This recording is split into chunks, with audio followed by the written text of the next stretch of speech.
Salam Suksma Angling Dharma. Selamat malam kepada semua para sinar. Om Swastiastu. Assalamualaikum warahmatullahi wabarakatuh. Salam sejahtera, salam nama budaya, salam kebajikan. Semoga semua makhluk hidup yang ada di dunia ini selalu berbahagia, sehat batin dan lahirnya, terutama khususnya kepada semua para sinar dan keluarga. Tetap semangat, jalankanlah swadharma kalian sebagai salah satu ciptaan Tuhan, yaitu sebagai manusia, agar bisa menjalankan tugasnya terlahir ke muka bumi ini, yang diberikan tugas untuk menyucikan hidup, untuk menyucikan karma, untuk memperbaiki hidup, agar dalam hidup sekarang ini kita masih diberikan kesempatan agar kita semua bisalah memperbaiki hidup, agar hidup kedepannya kita menjadi lebih baik dalam segala hal. Ratu malam ini lagi sendirian di pesanggrahan. Ratu selalu berpesan kepada para sinar, janganlah pesanggrahan ini atau organisasi LAD, baik itu di grup WA maupun di grup umum, hanya dipakai sebatas pada saat perlunya saja, pada saat kalian butuhnya saja. Ibarat kita sekolah, rajin-rajinlah kita masuk sekolah, rajin-rajinlah kita mendengarkan apa petunjuk daripada gurunya, maupun rajin-rajinlah bertanya. Jadi perkumpulan kita ini anggap saja adalah sekolah atau universitas. Jadi kalau kita sudah merasa ikut bergabung dalam suatu sekolah atau universitas, kita mestinya di situ sadar apa tanggung jawab kita, apa hak kita, dan tentunya kesadaran itulah, niat kesadaran itulah yang paling utama. Niat kesadaran, ketulusan, dan tentunya keyakinan. Jangan sampai kita namanya belajar tapi masuk sekolahnya Senin Kemis. Kadang-kadang nggak pernah sekolah tapi ingin nilainya baik atau kelulusannya bagus, kan itu sudah tidak mungkin. Walaupun bisa dengan cara pintas, itu kan tidak benar. Apalagi kita namanya belajar spiritual. Bagaimana intinya kalau belajar spiritual, apalagi spiritual ketuhanan, pertama di sini adalah ajaran spiritual Suksma Angling Dharma mengajarkan agar kalian dan seluruh umat untuk belajar sabar, terus ikhlas, dan selalu bersyukur, menerima segala apapun keputusan beliau, apapun kehendak beliau, apapun takdir beliau. Kita harus bisa belajar dengan ikhlas menerima itu, kuat iman, sabar, dan tetap kita selalu elim dan bakti pada Tuhan. Jangan sampai pesanggrahan ini kesannya rame atau ada pada saat karena perlunya saja. Anggap pesanggrahan ini adalah tempat kalian untuk satu, berkumpul kalian untuk menimba ilmu, ketemu ratunya. Satu. Kedua, kalian bisa hadir di sini secara lahir tempat untuk berdoa, bersembahyang sesuai dengan agama kalian masing-masing. Di sini secara lahir di agama Hindu sudah ada pelangkiran. Bisa kalian berdoa, bersembahyang di sini. Pertama, mohon pengampunan, tetap mohon ampunan pada beliau, pada Tuhan Yang Maha Esa, Ratu Disadwasi yang agama Hindu. Mohon ampunan ada kesalahan kita, baik kepada leluhur, kepada orang tua, pada teman-teman, pada makhluk hidup semua yang ada di dunia ini, baik lingkungan kita. Kita kan namanya manusia punya salah, kan tidak terbatas hanya kita sama manusia saja. Bisa saja kita dengan leluhur, karena kita mungkin pernah menyakiti perasaan orang yang masih hidup, jadi dia mati, jadi leluhur. Bisa juga menyakiti ya kita tumbuhan atau binatang, ataupun makhluk-makhluk yang tidak kelihatan kita bisa pernah menyakitin, karena mungkin saja kita tidak pernah minta izin pada Tuhan. Akhirnya kita asal aja kita mungkin melaksanakan suatu kegiatan sikap-sikap yang sudah mungkin ya mengganggu, merusak ketenangan, ketentraman makhluk-makhluk yang tidak kelihatan yang ada sekeliling kita. Jadi kalau mohon pengampunan itu secara menyeluruh, kita belajarlah banyak pohon pengampunan dulu. Nah setelah itu terima kasih Ratu di Sanduasi yang gak main Tuhan Yesus. Alhamdulillah Tuhan Yesus, ya Allah terima kasih atas segala ujianmu yang sudah diberikan kepada hamba hari ini. Bisa sakit ujiannya, bisa stres karena berbagai macam masalah, bisa karena belum punya jodoh, kerjaannya mungkin ya gak jelas-jelas gimana mungkin prosesnya, dalam artian kok sana sini kerja berhenti, atau masalah yang lainnya. Berdoa pengampunan dulu, tetap terima kasih, dan mohonlah petunjukmu jalan keluarnya, berikanlah kekuatan iman, kesabaran, ketenangan, berikanlah keluarnya. Ini kan ada pelangkiran di sini, hukum lahir di sini.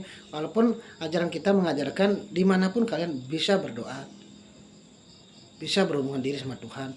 Tapi karena di sini ada tempat pelinggiannya Ratu Prabu Angling Dharma, sudah Ratu Takswin, sudah Ratu Sengker secara lahiriah, dan juga secara spiritual sudah Ratu sambungkan doa agar kalian yang ada di sini akan mendapatkan suatu manfaat energi yang luar biasa, tambah energi. Kalau sudah ada nama simbol pelangkiran, silahkan berdoa di sini sebagai simbol kalian punya rumah tempat ibadah. Inilah tempat ibadah ketuhanan. Jadi siapapun yang hadir ke sini yang agama Islam silahkan zikir, sholat sini silahkan, yang agama Kristen di sini silahkan yang berdoa pada Tuhanmu Yesusmu. Kalau misalnya Ratu tidak ada, jangan kehadiran kalian tuh karena melihat Ratu ada baru ke sana. Kalau tidak ada Ratu silahkan. Yang dari di Singaraja juga barangkali ada niat ke Denpasar, memang ada niat ketemu Ratu barangkali, atau memang ada kepentingan sesuatu, mungkin pas ke Denpasar silahkan mampir ke sini, kontak Ratu, kontak teman-teman yang ada di Sinar Denpasar. Kalau memang tidak bisa ketemu Ratu silahkan mampir di sini, berdoa di sini. Berdoa di sini. Ratu sudah jaga di sini, tempat ini ada Raja Wali, ya, ada naganya, ada macannya, sudah ada menjaga tempat ini aman. Mau tidur di sini, kalau malam hari mungkin para sinar atau sama keluarganya mungkin ada berhalangan di jalan, tidur aja di sini tidak apa-apa. Kita tempat ini kan sudah kita sewa, jadi kita punya hak. Yang penting satu blok ini kita sewa, dan kita para sinar punya jiwa memiliki. Makanya Ratu bilang tempat ini milik kalian semua, bukan Sinar Denpasar. Makanya punyalah kewajiban untuk membayar 320.000 tiap bulan.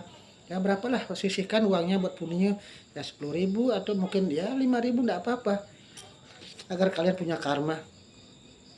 Jadi manakala kalian sudah yakin tempat ini adalah tempat pesanggrahan, tempatnya Ratu Prabu Angling Dharma, secara rohani Ratu tetap ada. Mungkin Ratu kerja atau ada halangan, kalian ada di sini bisa sembuh penyakitnya. Ratu meyakinkan bisa sembuh penyakitnya. Tapi bukan berarti tempat ini hanya ini aja dipakai religius. Ini adalah simbol lahiriah yang mempunyai suatu mujizat. Dengan kehadiran kalian dengan tulus, dengan yakin, semua bisa terjadi asal kalian yakin dan tulus dan tetap proses. Proses itu kan tidak tahu, bisa sekejap, bisa 5 menit, bisa 1 hari, tergantung ketundukan kalian dan karma kalian. Jadi kalau kalian secara lahiriah hanya ingin ketemu ratunya saja, kalau ada ratu ya nggak hadir. Jadi pesanggrahan ini artinya sama aja kalian tidak meyakini ada suatu tempat yang bermujizat. Sedangkan secara lahir sekarang pohon aja kadang-kadang dikasih selimut, sana Banten, Maturan, batu besar disembah. Kita jangan hilangkan hal-hal begitu. Ini tempat pesanggrahan kan sudah tempatnya betul-betul ditata seperti ada matahari. Matahari kan pencabut penyakit, ini ada matahari ini energi, memberikan energi, semangat, biar tenang. Termasuk kalau ada penyakit kan dia yang memusnahkan. Memusnahkan kalau ilmu Tuhan tidak ada sih memusnahkan, akan kembali dilebur sama beliau. Kemana bilang dimusnahkan oleh Tuhan, itu tidak ada istilah memusnahkan. Dia kembali dicabut ke beliau yang mengambil. Jadi secara lahir memang akan dimusnahkan, tapi sejatinya dicabut oleh beliau. Tapi ingat, jangan hadir datanya karena perlu saja. Silakan datang, kalau tidak ada ratu bawa canang, silakan ada orang di sini, berdoalah. Berdoa pertama mohon pengampunan sama terususmu. Ya sudah sebutkan apalah keinginannya. Silahkan di sini berdoa, doakan Ratu alam semesta ya. Kalau sendiri ya silahkan berdoa sambil ya belajarlah kita mengelingkan diri. Kalau kita sudah dasar niat, pasti ada sesuatu akan yang terjadi dalam jiwa kita, dalam fisik kita, dan lingkungan pun ada suatu perubahan yang positif. Tapi kalau kita belajar spiritual hanya kita intinya kayak orang mau sembahyang ngajak-ngajakin, kalau nggak ada temennya malas ya ke sana. Kalau dia datang baru saya datang, jangan begitu. Kalau urusan ketuhanan adalah niat hati nurani kita sendiri. Kalau memang sendiri jalan sendiri, karena karma itu tidak ada namanya perbuatan kita bikin orang lain nanggung, orang lain yang dapatkan. Enggak, kalau kita rajin ya kita dapat hasil. Kalau kita malas ya malas, jangan ngikuti teman hari ini mungkin ada karmanya datang, mungkin besok dia tidak ada aja datang karena karmanya. Jadi niatkan dulu. Kalau kita sudah yakin dengan hal-hal begitu, apa sih yang tidak mungkin beliau berikan? Segala sesuatu yang tidak mungkin bagi kita bisa sangat mungkin kalau beliau sudah berkehendak. Begitu juga sebaliknya. Kalau kita mengatakan mungkin, tapi kalau beliau sudah menutup, mau ngomong apa dikata. Ya, jadi pesan Ratu adalah intinya belajar di LAD, di spiritual Suksma Anggadharma adalah niat dasar hati tulus. Bersihkan jiwa, bersihkan hati dengan dasar tulus. Belajar berserah diri. Ratu kan tidak bawa apa-apa. Tapi maaf, ampun Ratu Sakti. Bukan karena Ratu utusan, bukan karena Ratu titisan. Yang jelas intinya Tuhan itu ada dalam jiwa kita masing-masing. Kalau kita mau belajar berserah diri betul pada beliau, apa sih yang akan tidak timbul muncul dari alam pikiran kita? Apa sih yang tidak akan beliau wujudkan, tapi tetap proses. Yang penting jangan minta uang seketika aja. Uang nggak mungkin itu tuyul, mungkin bisa saja. Yang kita minta pertama adalah bagaimana hidup biar tenang. Kalau kita tenang, kan semuanya bisa berjalan. Rezeki pun artinya dibukakan. Kalaupun ada dapat rezeki nggak tumpah sia-sia. Kalau ada yang menguji kita akan diberikan jalan keluar. Kan itu tujuan kita hidup. Daripada belajar sakti banyak mencoba, kita ada sakit, akhirnya menyalahkan orang lain. Padahal itu semuanya teguran dari Tuhan agar kita disuruh belajar untuk langsung menghadap beliau. Semakin manusia belajar untuk menghadap ke beliau, kita akan semakin mendapatkan suatu keringanan-keringanan. Banyak hal-hal yang luar biasa yang selama ini mungkin kalian tidak dapatkan akan dapat temui. Pertama adalah rasa ketenangan jiwa. Ya, seberat apapun badai, ombak, cobaan hidup yang mungkin nyata sudah depan mata kita, tapi kalau kita sudah berserah diri dengan lantaran selalu berdoa, rajin berdoa, bersembahyang, beribadah, banyak berbuat kebaikan, belajar ikhlas, banyak menolong orang, yakin semua badai akan berlalu. Badai itu tidak bisa nyentuh sedikit saja. Kalau kita dalam hidup selalu pikiran kita kotor, negatif, dalam artian segala sesuatu yang terjadi di kita ini karena akibat perbuatan orang saja, hanya tidak merasa kita punya salah, itulah kekeliruan kita. Kita akan semakin buta hati nurani, buta perasaan. Kita semuanya yakin semua yang terjadi di dunia ini adalah karma kita. Karena karma kita, Tuhan juga menguji kita agar sejauh mana kita belajar spiritual, sejauh mana kesabaran kita, kekuatan iman kita, menahan emosi, menahan ego, menahan ya segala sesuatu yang bersifat pancingan itu. Manusia memang semua terbatas, tapi kalau kita sudah belajar, tentunya niatkanlah niat yang tulus baik itu agar segala suatu ujian itu bisa kita hadapi. Paling tidak kita mampu menghadapi dengan tentunya keyakinan. Pelan-pelan, mungkin kita tidak mampu bisa langsung brek semuanya, tapi dengan niat yakin segala suatu ujian cobaan seberat apapun pasti ada jalan keluarnya. Kita tetap yakinkan, jangan mundur. Jangan pernah mundur kalau kalian belajar sesuatu yang baik dan positif. Apalagi hal yang benar, apalagi tentang ajaran ketuhanan. Sama siapa lagi kita mengadu kalau tidak kepada Tuhan? Manusia masalahnya selama ini kan terlalu banyak menguji. Terlalu banyak ngetes beliau, ngeboyil Yunan. Kita selalu percayanya yang nyata-nyata saja. Kalau udah bawa gegemet, bawa jimat, bawa akik, bawa batu, bawa keris, bawa tombak, pedang, bawa senjata, baru merasa, nyaman hidup saya. Enggak bisa. Tapi bisa. Yang enggak bisanya kalau kita berhadapan dengan orang berserah diri, segala apapun yang kita bawa, pakai untuk tameng kita, tembus. Termasuk kita tidak akan bisa mencelakai orang berserah diri. Justru sebaliknya, senjata makan Tuhan. apa yang kita pakai itu akan membuat kita hancur. Seperti muatan barang, mobil. Kalau kita kelihatan barang kita dari luar, kita nggak bungkus, kan orang begal bisa, itu barang bawa apa, orang nggak mau lihat nyuri, artinya nyuri karena kita terlalu pamer. Coba kalau kita punya barang, tutupin biar sarwang dek, karena orang tidak tahu apa isinya. Jadi orang istilahnya tidak berpikir. Tapi kalau kita sudah pamer, menunjukkan segala sesuatu yang kita punya, kita tunjukin, orang tidak ada niat jahat jadi jahat karena dia kepancing oleh apa yang kita tampilkan, dalam artian memang sengaja untuk pamer. Itu jadi masalah. Kalau orang belajar spiritual ketuhanan, kita percaya dan yakinlah bahwa Tuhan itu adalah Maha Sakti, Maha Agung, Maha Besar. Tiada lagi lebih tinggi, lebih sakti daripada beliau. Cuma manusia kan selama ini kan kurang yakin, karena kalau orang belajar spiritual mungkin merasa kurang begitu langsung cespleng, tidak langsung begitu terasa. Panas ya panas, belum terasa. Tapi kalau orang belajar kebatinan, apalagi bawa barang kan, nyata ini yang melindungi saya. Padahal itu sumbernya dari Tuhan. Dan juga kekuatan yang ada dalam benda itu bukan kekuatan asli dari Tuhan. Itu bisa bersumber dari gamang, makhluk halus, uang samar, atau manusia memberikan taksu. Tapi taksunya masih tingkatan belum leluhur, masih bersekutu dengan rancangan ajen setan. Jadi disitulah iman kita kadang-kadang runtuh. Kita lebih percaya dengan kekuatan yang bersifat semu, sesaat, dan lemah itu daripada sumbernya sendiri Tuhan. Belajar kita menyerahkan sepenuhnya. Kita bukan berserah itu, bukan berserah diri, bukan berarti kita lemah. Kalau kita jangan setengah-setengah. Kalau setengah-setengah ya berat juga. Makanya belajar ketuhanan jangan setengah-setengah. Kalau kita sudah kosongan, kita sama aja kita tidak akan bawa energi, menarik energi. Kalau kita sudah membawa barang-barang tertentu, kita akan kena medan magnet karena kita bawa magnet sendiri. Ini nyoba kena, ini terasa, aduh kak gesekan, ini dikit nyetrum. Kalau kita sudah kosongan, apa yang dicoba? Matahari. Kalau dia mencoba matahari, hancur. Jadi kalau belajar ketuhanan, Ratu contohkan, disimbolkan ya ini. Ini adalah simbol merahnya adalah sang Dewa Brahma, sang pencipta. Tuhan atau Dewa Brahma ini menciptakan segala alam beserta isinya. Ada tumbuhan, binatang, hewan, dan semuanya. Ada namanya ilmu pengetahuan alam, geografi, fisika, agama. Ada namanya, dalam kita belajar namanya kebatinan, ada alirannya, aliran bambu kuning, Satya Nusantara. Ini mungkin aliran yoga, ini aliran desti, ini penglihatan, pengiwaan. Ini mungkin orang yang suka aliran yang suka bawa jimat segala macam. Sumbernya di sini.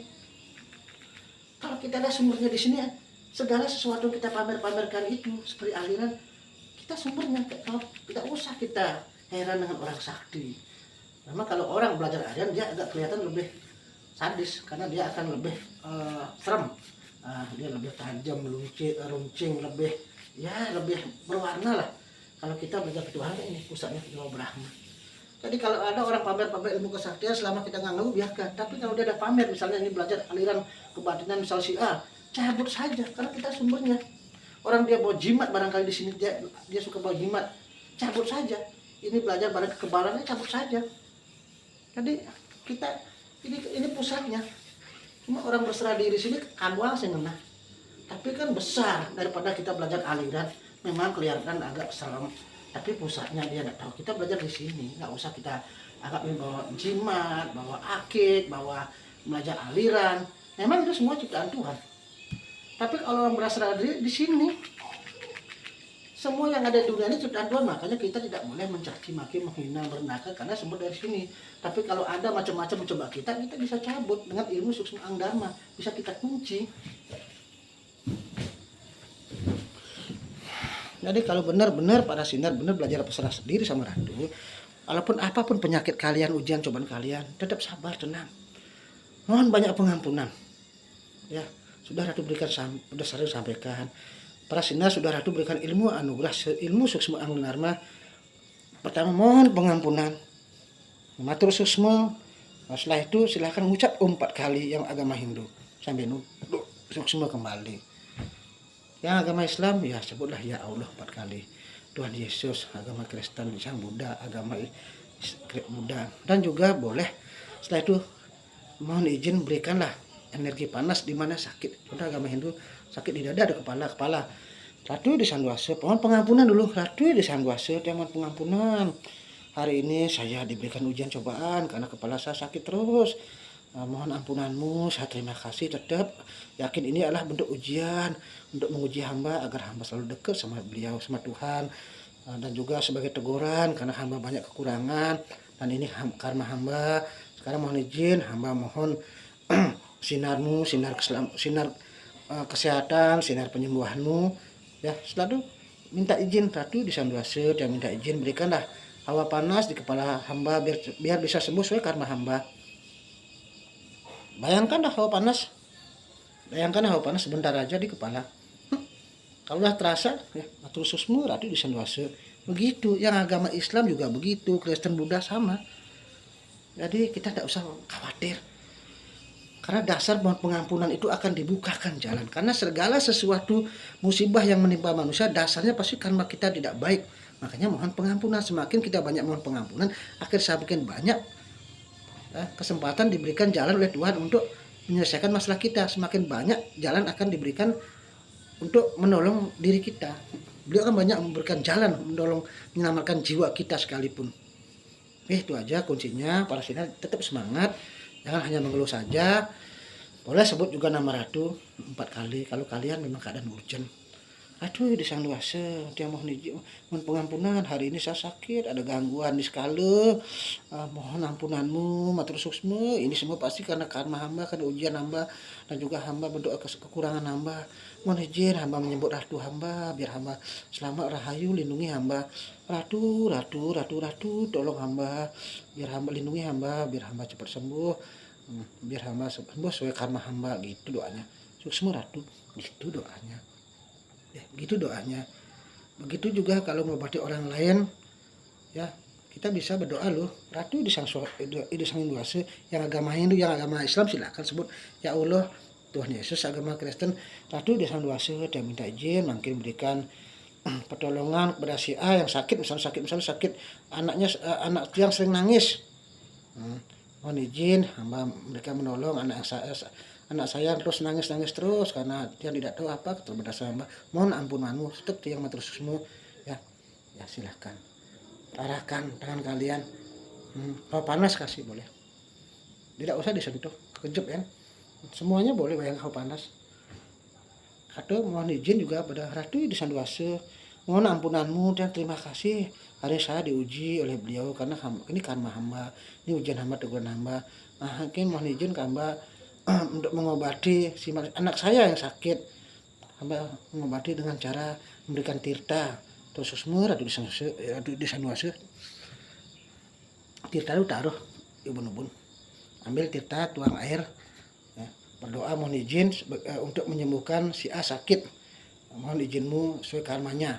Ketisin Bang Pat, minum Bang Pat, ketis di kaki 4 kali dan usapkan di mana sakit 4 kali ke kanan. Pakai bunga merah. Sisanya tuang ke kanan 4 kali di depan rumah. Ya, ada buang sampai bunganya.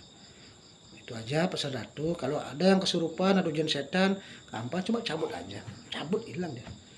Oke, itu aja pesan Ratu. Semoga para sinar tetap semangat. Jalankan tugas dharma dengan baik. Jangan pernah kendor. Tetap atur bakti dengan baik. Karena dengan benar berserah diri, kita yakinlah Tuhan akan menyelamatkan kita. Rahayu Saraksami. LAD hidup, LAD jaya, LAD merdeka, LAD rahayu.